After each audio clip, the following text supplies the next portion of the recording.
YCP సానుభూతిపరుడుగా Borugadda Anil Kumar YCP 5 ఏళ్ల అధికారంలో చెలరేగిపోయాడు.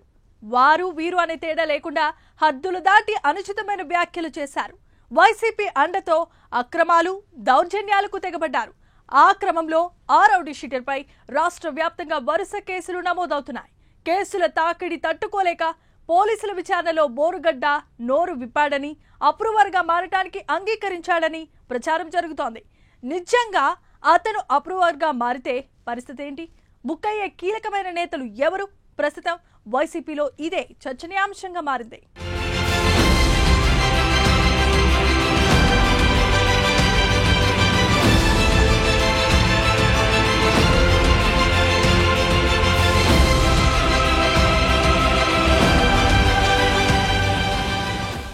గుంటూరు నగరానికి చెందిన బోరుగడ్డ అనిల్ వైసీపీ అధికారంలో ఉన్నప్పుడు జగన్ మెప్పు పొందేందుకు నోటికి అద్దు అదుపు లేకుండా మాట్లాడాడు. ఏకంగా టీడీపీ అధినేత చంద్రబాబు, జనసేన అధ్యక్షుడు పవన్ కళ్యాణ్ ను సైతం టార్గెట్ చేసి విమర్శలు చేస్తూ సోషల్ మీడియాలో చెలరేగిపోయాడు. జగన్ ఆదేశిస్తే చంద్రబాబు, పవన్ కళ్యాణ్ ను చంపుతానని తీవ్ర వ్యాఖ్యలు చేశాడు.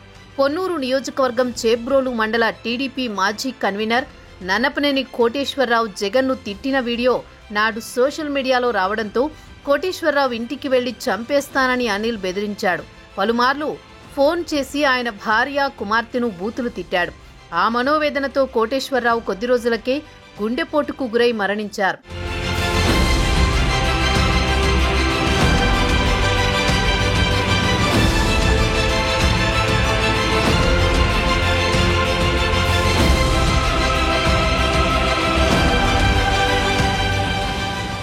బోరుగడ్డ అనిల్ కుమార్ పోలీసులకు దొరికాడు.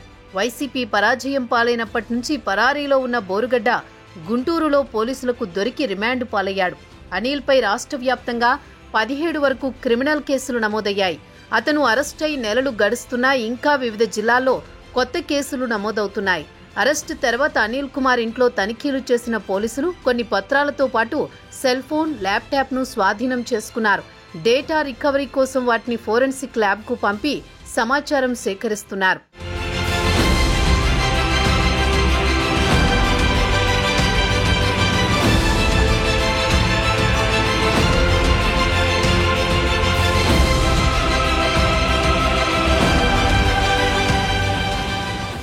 విచారణలో బోరుగడ్డ అనిల్ పోలీసుల వద్ద కీలక విషయాలు బయటపెట్టినట్టు తెలుస్తోంది. అతన్ని విచారిస్తున్నప్పుడు వైసీపీ ముఖ్య నేతల పేర్లు చెప్పినట్లు విశ్వసనీయంగా తెలిసింది. పోలీసు విచారణలో అనిల్ కుమార్ ఎవరెవరి పేర్లు చెప్పారనే అంశంపై రాజకీయ వర్గాల్లో చర్చ జరుగుతోంది. ఇంకా వివిధ జిల్లాల్లో కొత్త కేసులు నమోదవుతూనే ఉండడంతో ఒత్తిడి తట్టుకోలేక అనిల్ అప్రూవర్గా మారడానికి అంగీకరించాడన్న ప్రచారం జరుగుతోంది.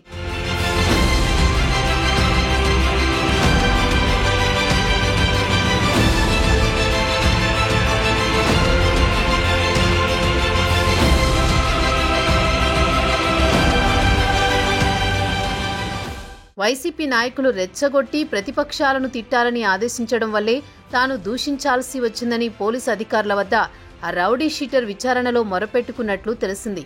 నీవు దళితుడివి, నీకు పార్టీలో మంచి భవిష్యత్తు ఉంటుంది, టీడీపీని తిడితే మేమండగా ఉంటామని నాడు ప్రోత్సహించిన వారు నేడు ఒక్కడు కూడా పరామర్శకు రాలేదని వాపోతున్నాడట. ఆ రోజు అలా తిట్టడం తప్పే.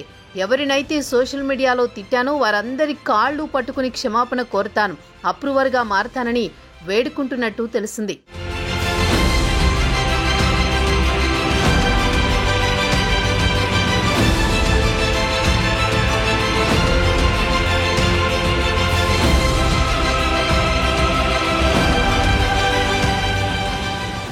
బోరుగడ్డ నిజంగా అప్రూవర్గా మారి నోరు విప్పితే వైసీపీలో పలువురు కీలక నేతల చుట్టూ ఉచ్చు బిగుసుకోవడం ఖాయమన్న అభిప్రాయం వ్యక్తమవుతోంది.